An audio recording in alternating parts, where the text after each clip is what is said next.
I'm going to speak to you for 8 minutes. I'm the Assistant Director for ICT, Digital Data and Digital Governance at the Council, St Helens Council. I'm going to talk about the bot, the data and the governance around it that we've been developing in the past sort of 10, 12 months. First slide. Get it to come up. Yeah. So what we've done is we've created a new digital one front door for the council. This is in addition to the other things that we have in place at present. So whether that be, you want to contact us in person over the phone or online via the website, you can now also get hold of us through the bot that we've called Helen. It's called Helen because we're St Helens Council. We've created this in-house, so the costs for us to do this have been really very low, apart from the cost of our own staff time to do it, and a couple of licenses that we've had to buy to use the Copilot Studio software. We've done it all ourselves. Basically what it does is it'll access all of our services that sit on our website that we've done some data enhancement to, any subsites that we have, and then any specialist data feeds that we want to give Helen to be able to see. Any query is handled through the same place. So in other words, there are no separate portals with AI that you come into for social care or children's services or when my bin is going to be emptied. You come in through the exact same front door, which is Helen. And we built so that she can handle simple and complex requests securely. And we've built some really quite complex functions at service level. So for things like revenues and benefits, if you want to talk to the bot, you can answer questions on that to really quite deep layer. We've also introduced robotic process automation in the background so that the data that we take through the bot can be moved around the organisation a lot more quickly than it could be if someone was giving us this information over the phone to our contact centre or contact cares. And we have some really, good examples of that we have in place that allow us to use that to really good effect. For example, reporting a fall now that would take anything between 20 and 40 minutes if you were waiting in a queue on the phone can now be done within 6 minutes using RPA.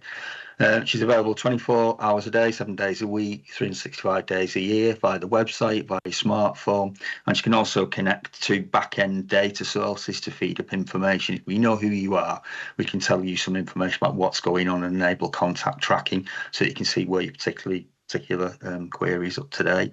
There's a model there that you can see on the screen, which actually just sort of says what I've just said, really. That's the digital one front door. It passes into AI models or can use our telephony piece. And if AI can't answer a question, it's really quite honest, we've found. In that case, we will pass it through to the back-end contact centre or contact cares.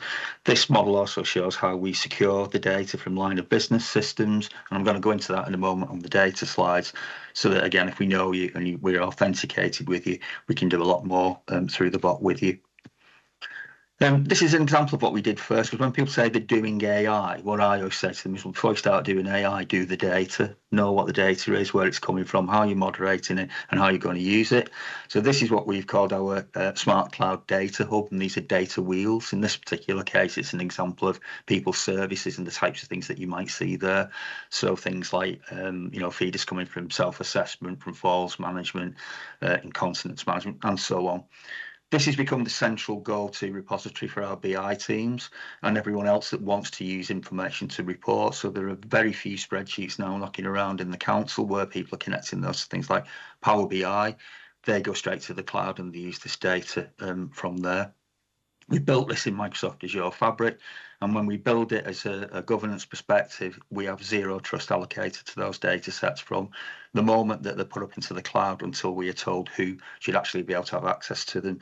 We can amend these at will whenever we want to with requests from service users, and we simply extract the data, we transform it, we ingest it to the cloud, and then we synchronize it back to the back-end system on a periodic basis to give either real-time or near real-time data, which is a real benefit to people using it. And this is just one of the 3 data wheels that we have in existence within the council. There's one for people services, which is this. We've got one for corporate services and one that we use within place services. And what we do is if we condense that, if you think about this data wheel that I showed you on the previous slide, if we put that into the centre of the model that you're seeing here now, What we've also used this for is the ability to connect data from IoT sensors that could be anywhere around the town, so pollution, climate monitoring and so on. They could be used from people who are living in council social care, where we are monitoring things like the number of times a toilet's being flushed against the amount of liquid that someone is consuming. And what that does is gives us some basic intelligence that actually if that toilet is being flushed through the night, a lot more than it was previously being flushed, there might be a UTI beginning with that individual. So by knowing that, we can act sooner and work towards our sort of early intervention and prevention programme that says if we find it quick enough, we can treat them. They don't go into the hospital, which keeps pressure off the health side of things, but equally they don't come back out into one of our reablement centres, which actually benefits us too as a council. None of the tech devices transmit any personal information. All we will transmit is the device identifier, and that's the point of this model, so that the data that we get back is literally the sensor information itself with that identifier of the device, and we marry that up then with the system at the centre that knows what the device is, and all the personal information is kept behind a secure platform. The same model, which is important to stress with this, is what we use across the whole council now. So we've developed a model for all data management and modelling, which is this. Move on.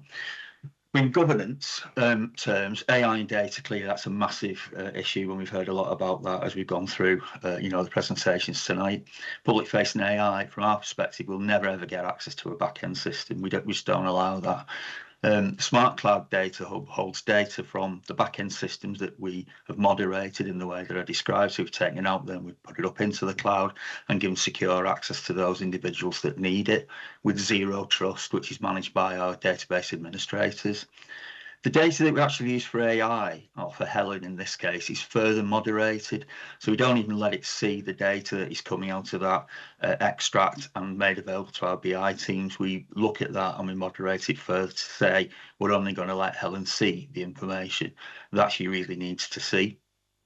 Every release of the platform that we've done with this has had a separate DPIA done against it, and that's done through a combination of our digital governance teams and information governance teams who work really closely together. And it's a really good combination to bring them together to look that everything is being done legally, ethically, and any other consideration that we might have with that. And we manage all of the change release deployment mechanisms through our own service management platform, which is part of IT service management standards, to which we subscribe. I see on the clock that I've only got 23 seconds. I thought I had a little bit longer than that, but I'll speed up to the last slide, which is just augmenting the previous slide, really, saying how have we governed this, what have we done about people using it. So we have a set of IT policies, which we've further developed to include now how AI should and can be used. We've written procedures that sit within that same framework about the sensible use of AI. And we've also developed an e-learning suite on our own package platform, which you can see some examples of there that take people through how to think about AI, whether it's assistive use or whether it's going to be used in a package that you might be buying or something that we might be developing in-house for you. That's a quick whistle-stop tour of what I was going to say. And I think I might have had a bit longer, actually, but I didn't. So that's me.